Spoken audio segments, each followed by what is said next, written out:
Good morning, students. We are going to discuss about the expansion and establishment of Mughal Empire. You know, the Mughal Empire was founded by Babur. Before the arrival of Mughal emperors in India, India was being ruled by sultans. The last sultan, Ibrahim Lodi, was defeated by Babur in the famous battleground of history, that is Panipat. So the first battle of Panipat took place between Babur and Ibrahim Lodi. So Babur and Ibrahim Lodi fought each other, but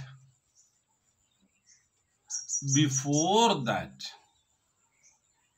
we must come to know what was the reason or a background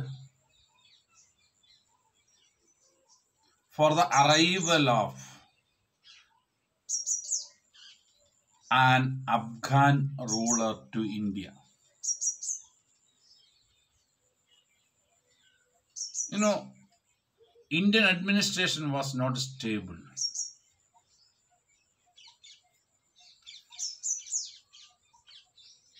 The Punjab governor of Sultan named Daulat Khan Lodi really wanted to become the Sultan of Delhi.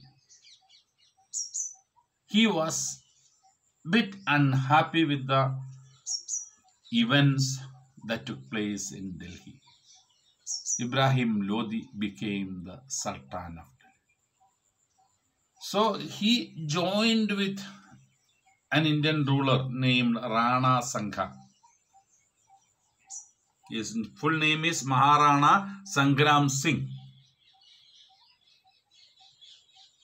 This Rana Sangha and Daulat Khan Lodi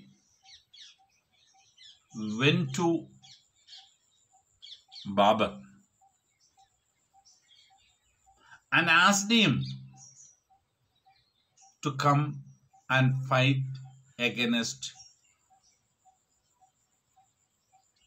the sultans of Delhi. Babur himself was planning to come to India. He had established an administration in Kabul. So when he was having that thinking, the support he got from India itself made him to be happy. He came with less number of soldiers, but his tactics or attacking tactics was great. He could defeat the larger army of Ibrahim Lodi. After defeating Ibrahim Lodi, he decided to stay on. He decided to rule in India. Naturally, those two members, one is Daulat Khan, other one is Rana Sangha, they could not accept it. They never expected this to happen because they thought that after the defeat of Ibrahim Lodi, Babur would go back. Then they can have the administrative power in India. They can be the real rulers. This antagonized Rana Sangha. Rana Sangha decided to attack Babur. You see the contradictions. Rana Sangha invited him, brought him. We don't know where was there an agreement that after defeating Ibrahim Lodi, Babar would go back. That we don't know. Was there an agreement or not? Anyway, the Babar's decision to stay on created the second battle of Babar in India. That is the battle of Kanu in the year 1527. In the battle of Kanu, the place is near Fatehpur Sikri. I hope you know Fatehpur Sikri is in which place. It's in UP. We go to see that Fatehpur Sikri in the later part of this chapter because that is the capital of Akbar. So there, Rana Sangha's team and Babur's both met each other. Rana Sangha was having a larger army, but the military tactics used by Babur was enough to defeat Rana Sangha. So naturally, Babur, who started his administration in India, and because of the 1527 Battle of Kanu, he became very strong. So naturally, other rulers of India began to be frightened. They agreed to be subordinate to Babur. Otherwise, Babur would attack them and chase them out of their positions. So they agreed. Then Babur decided to extend his areas till Afghan, Peshawar, all this is Kabul. All these areas were brought under the control of Babur. Babur was a scholar. He used to read a lot of books. And we come to know about Babur from a book written Babur Nama. From that book, we come to know about Babur. He died and he is buried in Kabul. He could rule only, we can say, 3 years. 26 he came, 27 onwards to 3 years. 1530 he died. His son, Humayun, became the Emperor of Delhi. Humayun was said to be not so active like his father, but he was also an able ruler.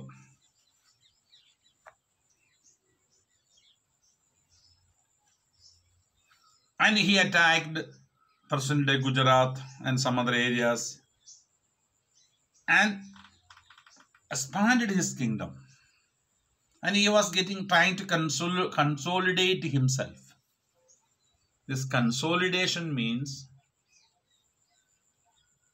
trying to extend the relationship between different governors, making them to feel that the emperor is powerful, and come to the boundaries of the empire and make the different officials to know the abilities and talents of the plans of the empire. You know, present day also the change of governments. When one prime minister to other prime minister, the officials of the government should be made to feel what is the plan of the new prime minister, new government. And the officials will respect according to the way the new person behaves. So, as in modern period, communication is not possible like that. Or the modern period, we can just give a communication, tell them to come to the particular place, easy to meet. At that time, it was not easy. dangerous situations will. And if king goes out of the capital, somebody else may occupy the positions. So like that, so many problems were at that time. So Babur gave the power to his son Humayun. But Humayun is facing a particular problem. There is a person named Sher Shah. He was from Bihar. He decided to attack Humayun. And in the Battle of Chausa in the year 1539, Humayun was attacked and defeated, and Sher Shah became the ruler. He is known as Sher Shah Suri. And Sher Shah again once more at Chausa, Humayun was defeated. He agreed, ceded some areas to Sher Shah. But Sher Shah was not happy. Sher Shah decided to once more attack on Mughal Empire. And Sher Shah attacked. And that battle is known as the Battle of Kanauj. The Battle of Kanauj made Sher Shah the ruler of Delhi. And Sher Shah is said to be one of the good administrators. Systematically, he planned and organized the administration. Systematically, he collected the taxes. And modern period, we are constructing so much of national highways. But Sher Shah was a person who constructed a road from Peshawar to Bengal. You must understand, it's a 1,300 kilometers long. And both sides of the roads, he had planted trees. Nowadays also we planted trees on the sides. At that time, there was no motor vehicles to go. Either bullock carts or horses or horse carriages. Naturally, people would move from one place to another.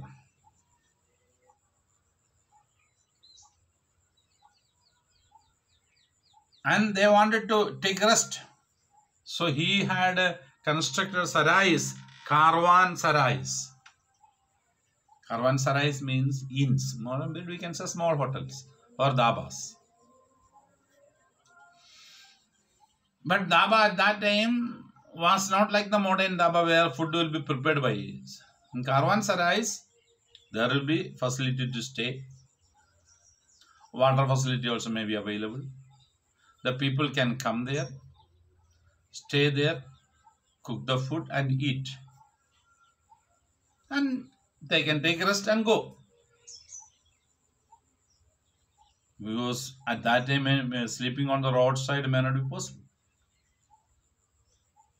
So such a kind of facilities of human being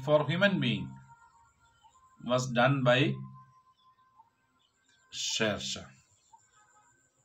So in that way we can say national highways, restaurants, travelers, all those things were thought out by Sher Shah. Nowadays we do it.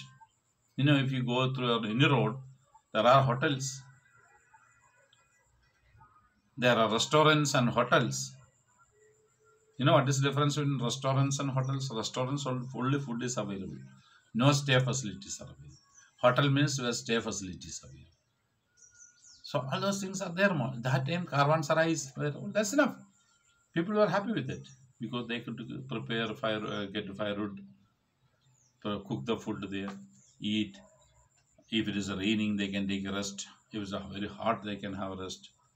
All those things were there in Karwan sarais. That is speciality of it. Those things were done by Sher Shah Suri.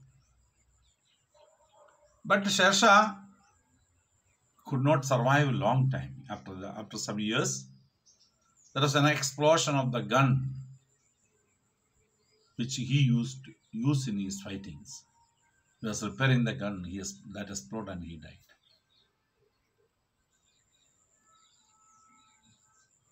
And he has introduced rupee.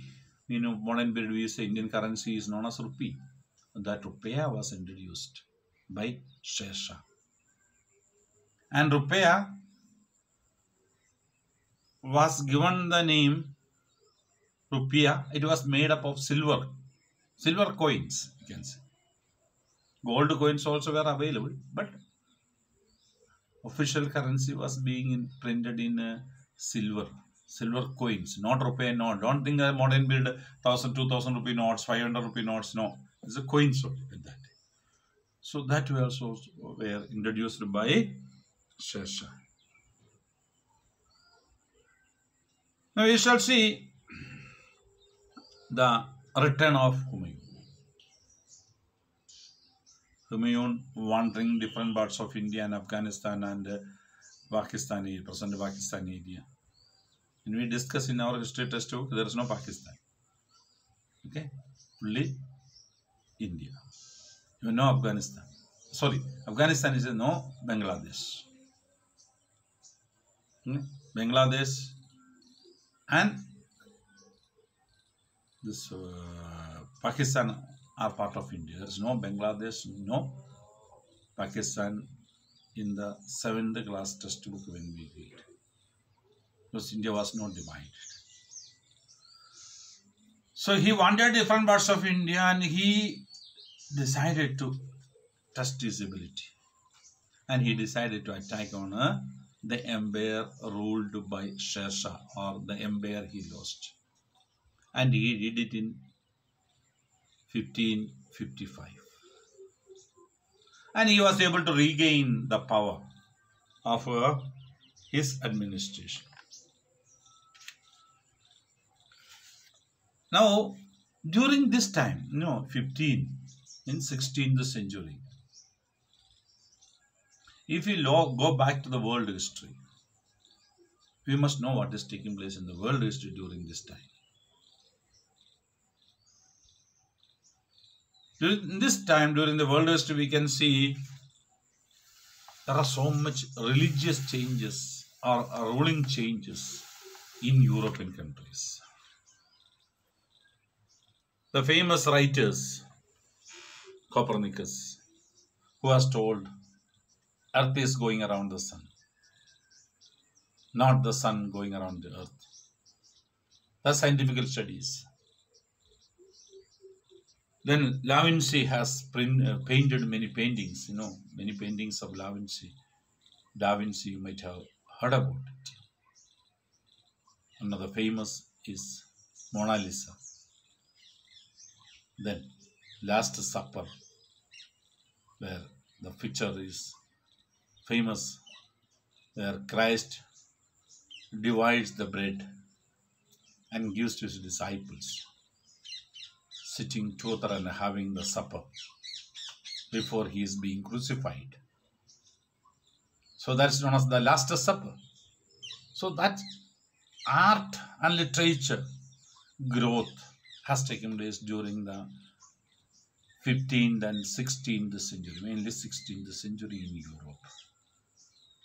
And Martin Luther, religious reformer, we can call him.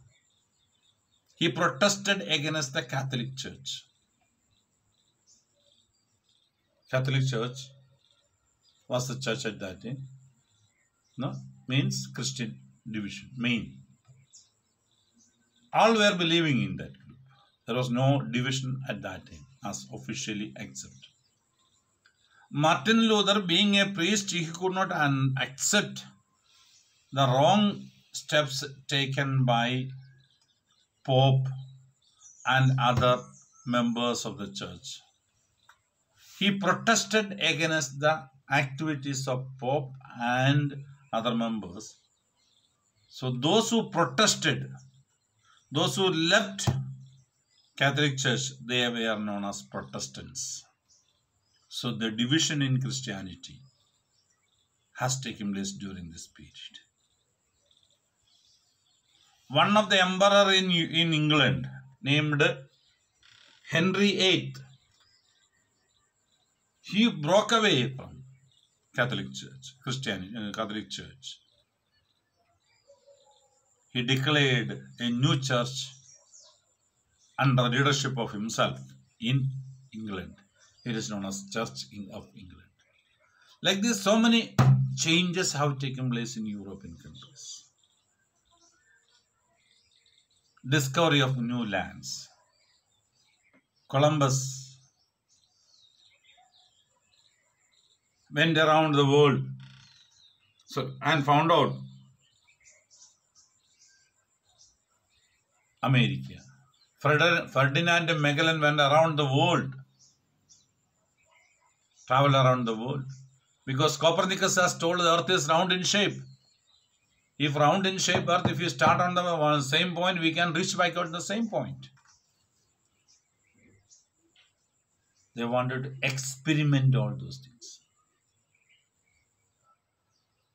And all those changes have taken place in the world during this period. In India, we must understand Mughal emperor started to rule only. So many scientific changes. Kepler, like that, so many scientists have emerged in the world during this period. Expeditions, experiments, all those things we see if you go to the world history during this period. So let us further continue with it tomorrow when we meet Humayun on his administration. Okay, thank you very much.